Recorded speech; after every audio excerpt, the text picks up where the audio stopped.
Welcome back to the EDM Association's Women Data Professionals Spotlight Series, where we feature accomplished women in data from around the globe, sharing insights into their roles, experiences, and perspectives on the evolving world of data.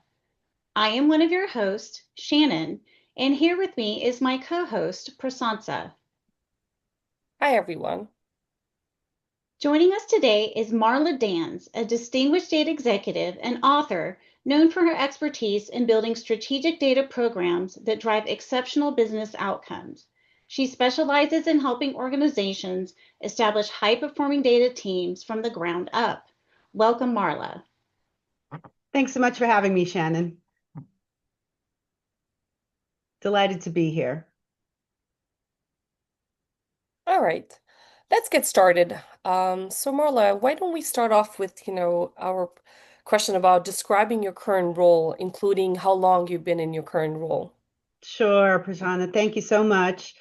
Yeah, in my current role, I've had a long career in financial services and tech and data roles, but my current role, as I'm expanding into other industries and working for an international manufacturing firm. So I like to say, I've been counting QSIPs my whole career. Now I'm counting SKUs. So it's really interesting to see the difference and the similarities in applying data management best practices to a different industry. And it's really great to work and to support an organization that has a data-driven mission, right?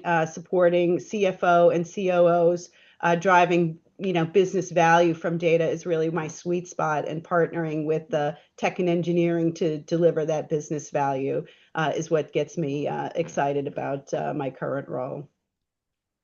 That's amazing. So I guess, since you have that diverse experience and the amount of years in data, what are some of the most exciting or transformative projects that you have led that you want to share with us today? Yeah, sure. So, like I said, I have a long career in financial services, and just over 10 years ago, I did a pivot from core tech roles into data, right, and focus solely on chief data offices and building them. So, from scratch, and I've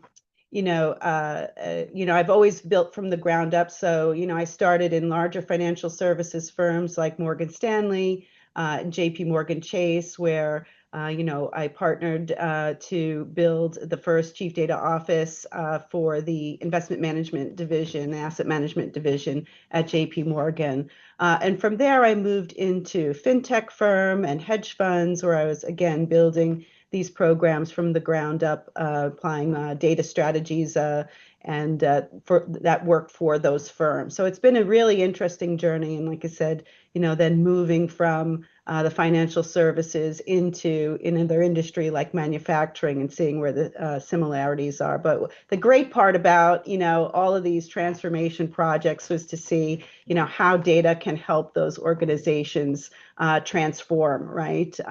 From making decisions based on gut instinct to using really data-driven decisions. And to see that across all of those industries and throughout my career journey has been really exciting. That's great. Thank you for sharing that, Marla. So given we have a lot of young leaders and women who may be interested in data, so what sort of advice would you give to the next generation of female leaders?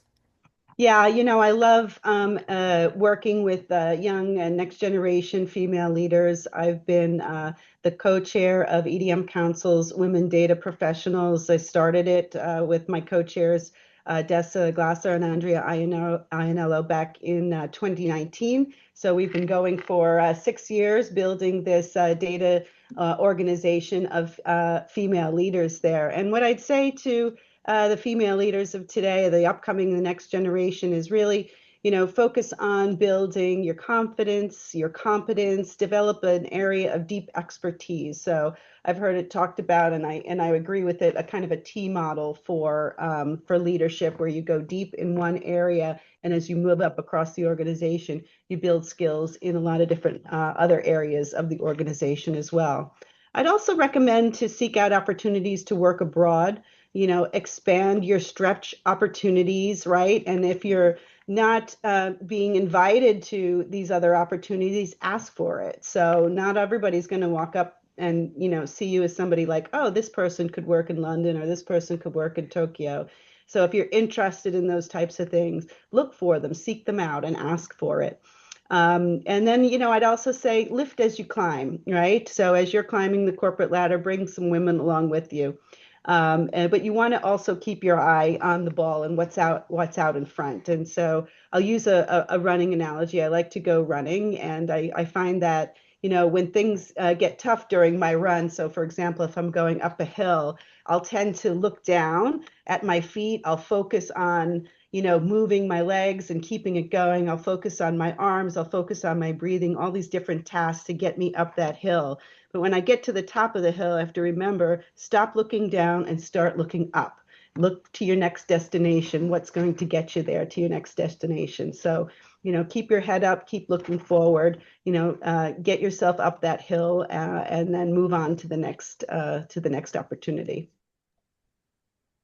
That's a Awesome. great analogy, Marla. And especially I like the fact that when you mentioned, when you also make sure that you're taking someone with you along your way. Yep. So really glad for sharing that.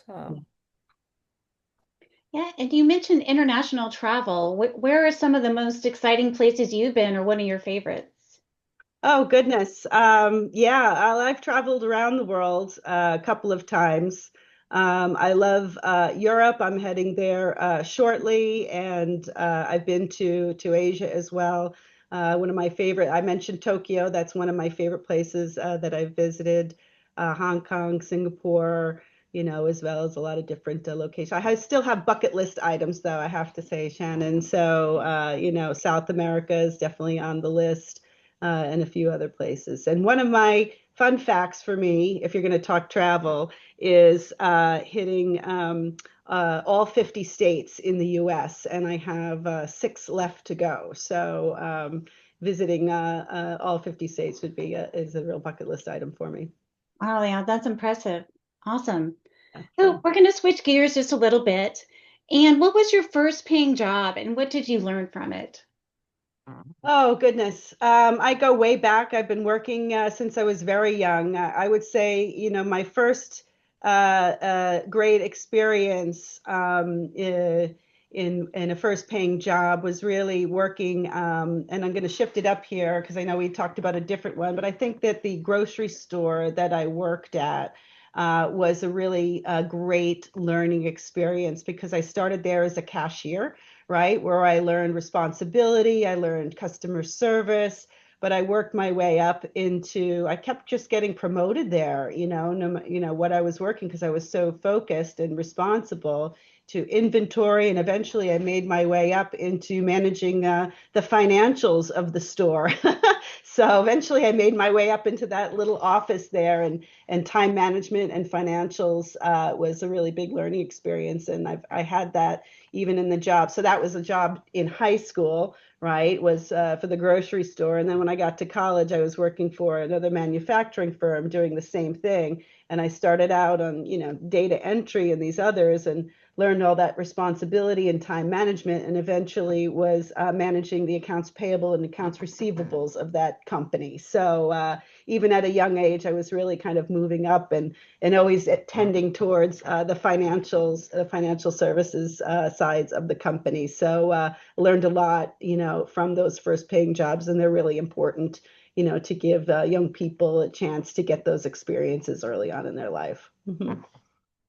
Awesome, awesome. So you mentioned running, but what are some other things that we might find you doing on, say, a Saturday or Sunday at 10 a.m.? Oh goodness. Well, I don't sleep in anymore. I used to be sleeping, in my earlier days. Now I'm getting up, and especially in the summertime, like I said, I do like to get up and go running. I love to play tennis. I like also, to relax after that, sit on my front porch with a cup of coffee, reading the newspaper, and just enjoying. But in the summer times, it's really great to be able to. There's lots of sunlight in the morning, and good weather to get up and get out and do sports and exercise. So that's where you'll find me typically. Awesome. All right. And so if you were not working in your current role, what would you be doing instead and why? Well, I really love data. It is my passion at this point. It's been a great pivot. I'm just, supercharged about learning everything that I can and adding value to companies, data strategies and organizations. I love delivering on those programs. I say convert data chaos into data zen. It's really it gets me excited. But where I'm finding now in my career, I'm kind of evolving from, pure delivery and ownership into more of an educator, right? So even as I go into different companies, I'm training the next generation how to manage their data, how to get their data in order, how to prepare it for AI, right? And developing those strategies and training my teams along the way. I had, felt I had so much information that I wanted to pass on that I actually wrote a book. I'll just hold it up here so everybody can see it. It's available on Amazon, and I'm really super proud of it. Again, writing a book was a bucket list item for me. It's called Data Analytics and Digital Transformation. And it was just a way to pass on my knowledge, and get it down on paper and share it with the next generation. It's already being used as in academia as a required reading for some NYU courses. So, I could see myself evolving, in more in the education space as well. Okay. What are some of the key themes in your book that we should be looking out for? Yeah, like I said, data analytics and digital transformation is what it was about, and came up with this concept because in early days, whole organizations were building whole divisions that were focused on digital transformation. And then when I started, there were whole divisions. Obviously, chief data offices were spinning up to focus on data analytics. So I was really curious about the interconnection and the crossroads between those two.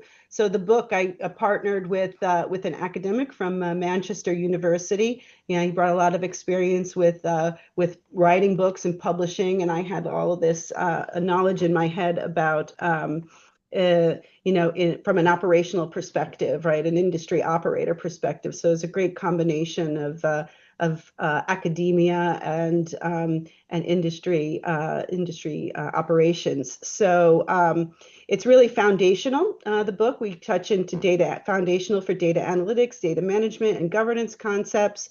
I guess, like I said, it explores the crossroads of data analytics and digital transformation, how the digital transformation drives the need for analytics, and how the analytics feeds back into digital transformation. Okay, awesome. Definitely will have to check it out. And so I hear you're doing some other research as well, and curious kind of what you're working on next and kind of how Gen AI and agentic AI are changing the game. Yeah, really. So the book was published at December 2023, and it was as soon as it was published, we've been, focused on the foundations have been focused on structured data up until Gen AI had its explosion. So as soon as it was published in 2023. We've had this explosion of Gen AI, and now all of a sudden there's this focus on unstructured data. So there's a lot of research, and next version of the book to come out. And our next research paper is really focused on AI governance, right? And how we manage this data going into, classic AI ML models as well as Gen AI. How it relates to AI governance relates to corporate and IT governance. We interviewed many chief data officers and chief data analytics officers, across industries, and the results of our paper are going to be published in a journal publication, academic journal publication this year. And that will feed into a next version of our book. So super excited for that. Stay tuned for more information. Mm-hmm. Okay, awesome. Thank you so much. That was really amazing. Yes, Gen AI certainly does change the game, and there are still a lot of challenges with data, that need to be solved. And it sounds like you've built a good way to kind of set that foundation in some of the work that you're doing. So thank you for that. Thank you. Thank you. Thank you so much, Marla, for sharing your book. And as you mentioned, and anybody interested, they can find it on Amazon. Mm-hmm. The book name is Data Analytics and Digital Transformation. Well, what an incredible conversation we had, and really thank you for your time, Marla, and thank you for sharing your journey, insight, and the powerful impact you have made in the world of data.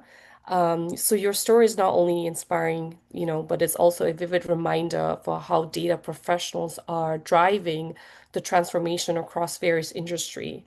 So really grateful for your time and contribution to the EDM Council's Associations of Women Data Professionals Spotlight Series. And Shannon and I really want to thank you very much for your time today.